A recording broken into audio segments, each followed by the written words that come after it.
మేము ఎగ్జామ్ బాగానే రాసాం, కానీ వాళ్ళు ఇన్విజిలేటర్ మేనేజ్ చేసి ఇది చేస్తే ఏం చేస్తే ఇప్పుడు మీరు ఎగ్జామ్ రాసినప్పుడు అందరు చదువుకొని వచ్చుంటారు కాబట్టి ఎడిషనల్ సీట్లు అనేది ఖచ్చితంగా తీసుకొని రాస్తారు. ఎవరో ఒకళ్ళు ఇచ్చినటువంటి బుక్లెట్ కాకుండా మనం ఎడిషనల్ సీట్లు తీసుకొని రాస్తాం.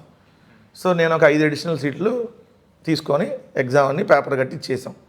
అందరూ అదే చేశారనుకున్నాం. జరిగింది ఒకటే ఎగ్జామ్కి ఒక 5 ఎడిషనల్ సీట్లు. ఎగ్జామ్ అయిపోయి రిజల్ట్ వచ్చేటప్పుడు ఒక 15 ఎడిషనల్ సీట్లు ఎక్స్ట్రా వచ్చినాయి. ఎగ్జామ్ రాసిన రోజేమో 5 ఎడిషనల్ సీట్లే ఉన్నాయి.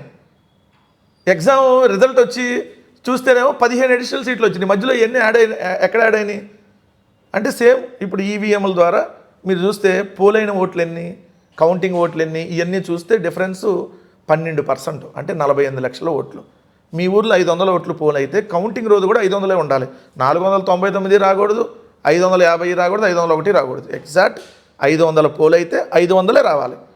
కానీ మరి పోల్ అయినటువంటి ఓట్ల కంటే కౌంటింగ్ రోజు ఓట్లు 48 లక్షలు ఎట్లా పెరిగినాయి?